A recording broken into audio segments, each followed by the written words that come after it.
Un mème Internet est un phénomène repris qui se propage en masse sur la toile.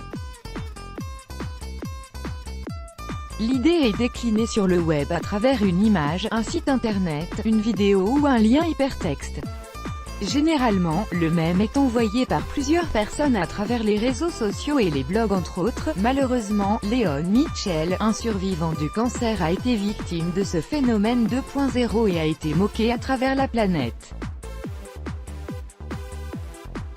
En 2005, il a été diagnostiqué d'un carcinome du nasopharynx, une forme rare de cancer qui touche le nasopharynx, la partie supérieure de la gorge derrière le nez et près de la base du cerveau.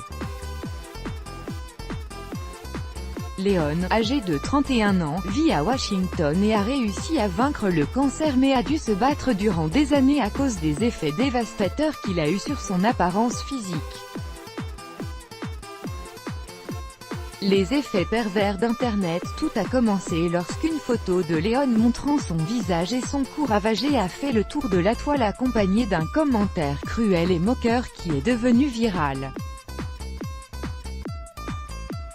Léon a été désigné comme Matt Curry. Ce surnom faisait référence d'une part à sa ressemblance avec le joueur de basket-ball américain Stephen Curry qui a fait ses preuves au sein de la NBA et d'autre part au fait que son apparence physique ressemblait à celle d'une personne ayant consommé de la méthamphétamine pendant une longue période.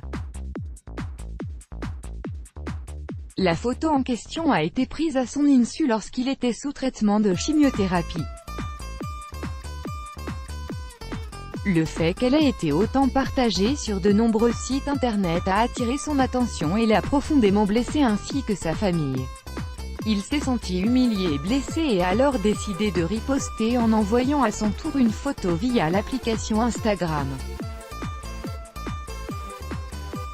Cette photo était évidemment accompagnée de commentaires écrits par Léon lui-même où il stipule que plus tôt dans la journée il a été la cible d'un mème inhumain intitulé « Matt Curry », destiné à se moquer de son apparence physique. La leçon de vie d'un survivant. Il persiste en insistant sur le fait qu'envoyer et partager ce mème rappelle à quel point l'être humain peut être méchant, mesquin, désagréable et moqueur sans même chercher à savoir ce que ses actes sont susceptibles de provoquer.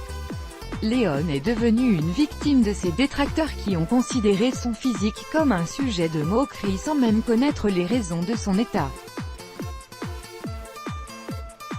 Ils en ont fait une cible facile mais étaient loin de se douter du calvaire qu'il avait vécu durant toutes ces années. Léon s'est battu ardemment contre ce fléau qu'est le cancer et a mis du temps avant de pouvoir en accepter les effets dévastateurs qui ont ravagé son corps, essentiellement son cou, ses épaules, son nez, sa gorge et son aptitude à se tenir normalement. Aujourd'hui, Léon a réussi à passer outre et ressort plus fort de l'expérience douloureuse qu'il a vécue. Il ne ressent aucune honte quant à son physique, bien au contraire, il l'arbore fièrement et l'assume totalement. Ce sont justement ces séquelles qui lui donnent tous les jours la force d'affronter ce monde cruel. Après avoir traversé une période aussi difficile que le cancer et les traitements douloureux, de telles attaques gratuites ne l'atteignent pas directement mais le mettent hors de lui car cela touche sa femme et ses enfants. C'est la raison pour laquelle il cherche à marquer le coup en expliquant qu'il est inadmissible d'utiliser les réseaux sociaux pour s'en prendre aux gens sans même chercher à connaître les tenants et les aboutissants de leur histoire. Une telle cruauté peut détruire des personnes qui n'ont pas suffisamment confiance en elles et les faire sombrer inutilement. Quitte à permettre que de telles calomnies soient virales, autant le faire pour les bonnes raisons. Léon en a donc fait bon usage en postant sur Instagram 3 photos distinctes, une montrant Léon le même, une autre avec Léon le survivant du cancer et la dernière où Léon pose fièrement en tant qu'entrepreneur brillant. Il conclut en affirmant qu'il n'est pas un mème, c'est avant tout un père, un mari, un survivant, un mentor, un avocat de quartier et un coach de motivation reconnu et apprécié par tous les membres de sa communauté. Let's block ADS. Why?